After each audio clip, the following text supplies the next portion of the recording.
ગુજરાતી બાળ વાર્તાઓ. ઘણા સમય પહેલાની વાત છે. ચંપકનગર પાસે એક વિશાળ જંગલ હતું. તે જંગલમાં લોલિકા નામનું એક યુનિકોર્ન તેના બાળક સાથે રહેતું હતું. તેનું એક બાળક હતું જેનું નામ સીનુ, અને તે ખૂબ જ રમતિયાળ હતું. ક્યારેક તે તેની માં લોલિકા યુનિકોર્નને કહ્યા વગર એકલું ઘર છોડીને જંગલમાં ફરવા નીકળી જતું. લોલિકા હંમેશા તેની ચિંતા કરતી રહેતી.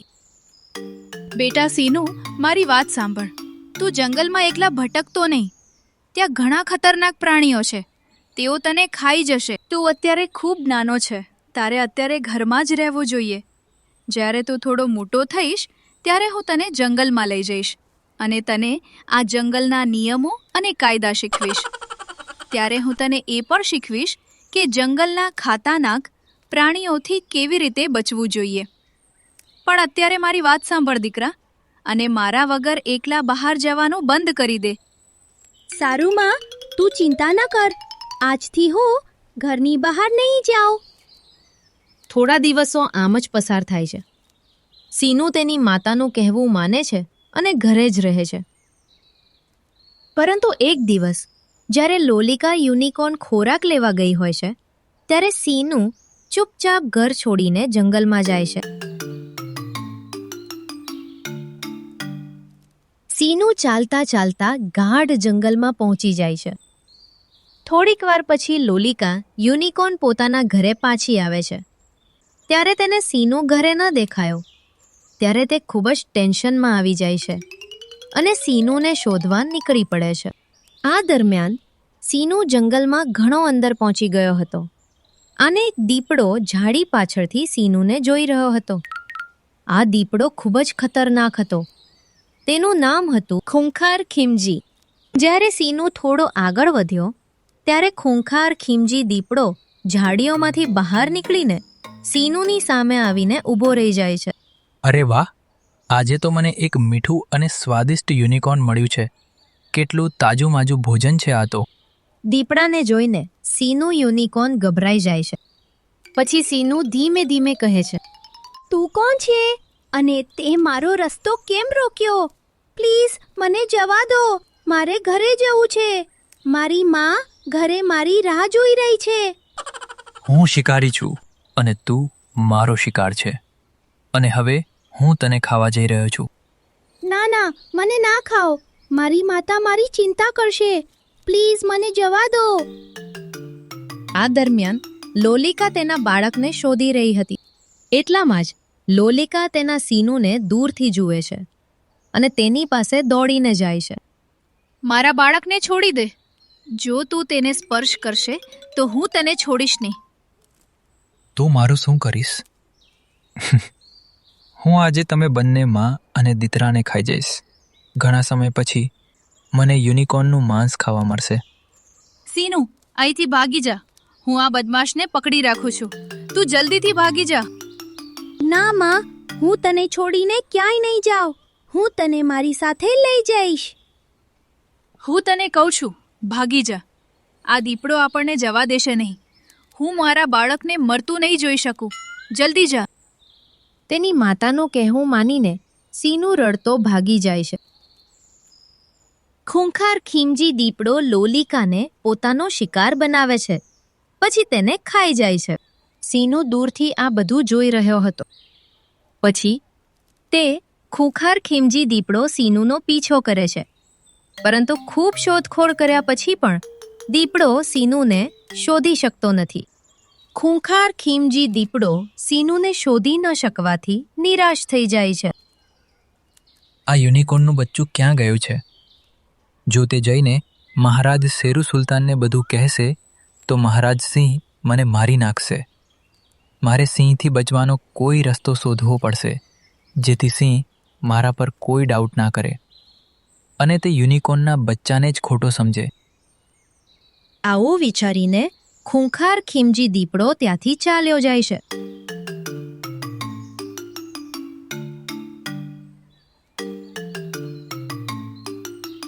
બીજા દિવસે સવારે એક મીનુ ડુક્કર તેના ઘરની સામે રડતું હોય છે. તેને રડતું જોઈને ભોળું જીબ્રા તેની પાસે આવે છે. મીનુ, તું કેમ રડે છે? શું થયું છે? ભોળુભાઈ, મારું બચ્ચું ગઈ રાતથી ગુમ છે. મેં આખા જંગલમાં શોધ્યું, પણ તે મને ક્યાંય મળ્યો નહીં. તે ખૂબ નાનો છે. બોલુભાઈ, મને ખૂબ ડર લાગે છે. તે ક્યાં ગયો હશે? તે કયા હાલતમાં હશે? મને તો બહુ જ ટેન્શન થાય છે. ચિંતા ના કર મીનુ. હું જંગલના બધા પ્રાણીઓને તેને શોધવા માટે કહીશ, અને તું પણ શોધ. હું મહારાજ પાસે જઈને મદદ માગું છું તારા માટે. આ સાથે ભોળો જીબ્રા ત્યાંથી નીકળી જાય છે અને મદદ માંગવા માટે જંગલના રાજા પાસે જાય છે. જંગલનો રાજા શેરુ સુલતાન હતો. તે સિંહ ખૂબ જ દયાળુ અને ચાલાક હતો, પરંતુ તે ખૂંખાર ખીમજી દીપડાનો સારો મિત્ર હતો. આખા જંગલમાં બધા પ્રાણીઓ શાકાહારી જ હતા. જંગલના રાજા શેરુ સુલતાને તેના જંગલમાં કોઈ પણ પ્રાણીનો શિકાર કરવા પર પ્રતિબંધ લગાવ્યો હતો. તે પોતે પણ શાકાહારી જ હતો. ભોળું જીબ્રા મહારાજ શેરુ સુલતાન પાસે પહોંચે છે. મહારાજ, મીનુનું બાળક ગઈ રાતથી ગુમ છે. તે રડવાથી ખૂબ બીમાર છે. પ્લીઝ કંઈક કરો મહારાજ. કેમ? શું થયું? તેનું બચ્ચું ક્યાં અને કેવી રીતે ગાયબ થઈ ગયું? બંને વાત કરી રહ્યા હતા ત્યારે ખૂંખાર ખીમજી દીપડો મીનુના બચ્ચા સાથે ત્યાં આવ્યો. શેરુ સુલતાને અને ભોળું જીબ્રાએ આશ્ચર્યથી દીપડા તરફ જોયું. અરે દીપડા, તારી સાથે આ કોનું બાળક છે? તને આ બાળક ક્યાં મળ્યું? મહારાજ, આ એ જ બાળક છે જેના વિશે હું તમને કહી રહ્યો હતો. આ બાળક ગઈ રાતથી ગુમ છે. હા મહારાજ, ગઈ રાત્રે મેં જંગલમાં સાંભળ્યું કે બાળક ગુમ છે, અને ત્યારે જ હું તેને શોધવા ગયો. તે તળાવ પાસે બેઠો હતો, રડતો હતો. હું એની પાસે ગયો અને તેને હું તમારી પાસે લઈ આવ્યો. વાહ દીપડા, તે ખૂબ સારું કામ કર્યું છે. તું આ જંગલનો એક પ્રામાણિક અને ઈમાનદાર પ્રાણી છો. આ સાંભળીને દીપડો ખુશીથી ચાલ્યો જાય છે. પછી દીપડો એક ઝાડ નીચે બેસીને તે વિચારે છે કે જો હવે યુનિકોર્નનું બચ્ચું મહારાજ શેરુ સુલતાનને કહેવા જશે તો પણ મહારાજ તેના પર વિશ્વાસ કરશે નહીં અને કહેશે કે દીપડો ખૂબ જ પ્રામાણિક છે, હું તારા પર ભરોસો નહીં કરું. આ દરમિયાન સિંહનું યુનિકોર્ન મહારાજ શેરુ સુલતાન પાસે રડતું રડતું જાય છે.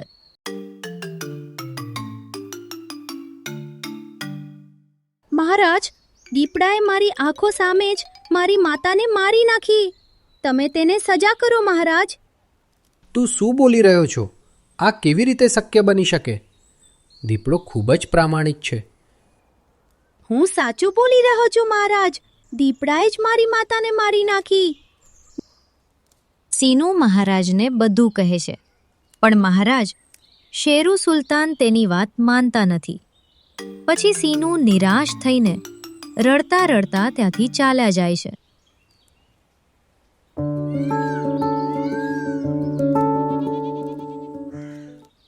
થોડા મહિના પસાર થાય છે. સિંહ અને દીપડા વચ્ચેની મિત્રતા ગાઢ બને છે અને સિંહનું થોડી મોટી થાય છે. આ દરમિયાન વધતા શિકારને કારણે જંગલના પ્રાણીઓ વધુને વધુ ચિંતિત થઈ રહ્યા છે.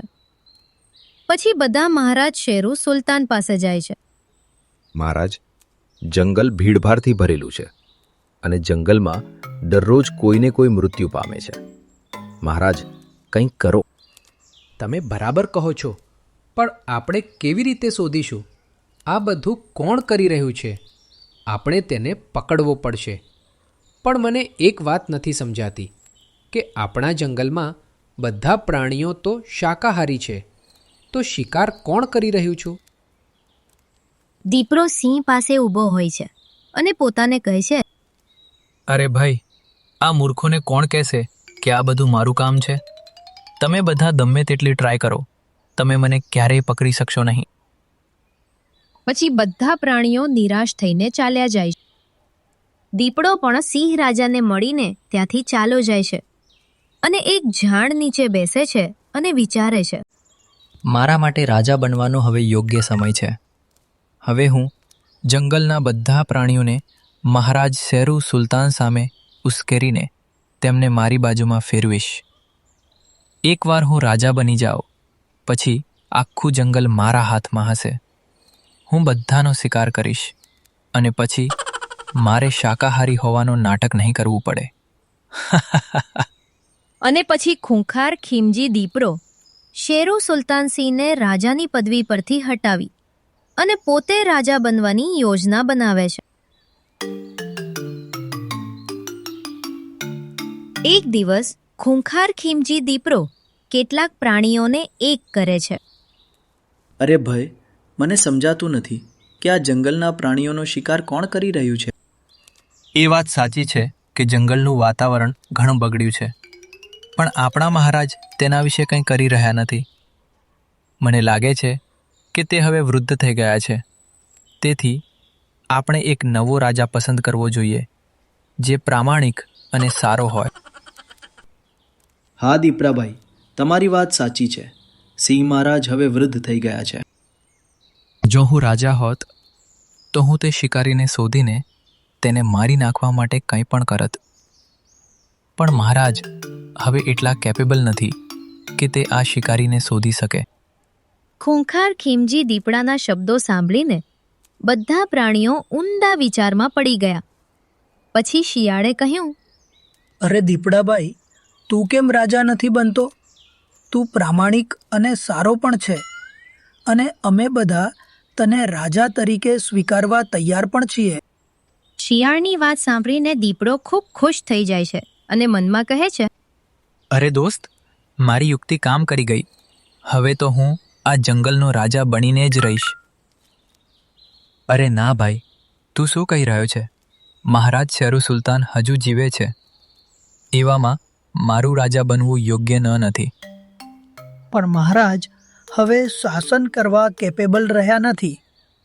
જો તું રાજા બનીશ તો આ શિકાર થતો બંધ થઈ જશે. હા, પણ જો તમે બધા એમ કહી રહ્યા છો તો ઠીક છે, મને કોઈ વાંધો નથી. પણ તમે બધા વનવાસીઓએ મને ટેકો આપવો પડશે. દીપડો જંગલના પ્રાણીઓ સાથે વાત કરી રહ્યો હતો. આ દરમિયાન સિંહનું ઝાડી પાછળથી બધું સાંભળી રહ્યો હતો. તે દીપડાની આખી યુક્તિ સમજી ગયો. જો આ બદમાશ દીપડો રાજા બનશે તો તે આખા જંગલનો નાશ કરી દેશે. પણ હું આવું નહીં થવા દઉં. મારે કોઈક રીતે તેનો પર્દાફાશ કરવો પડશે. પણ કેવી રીતે?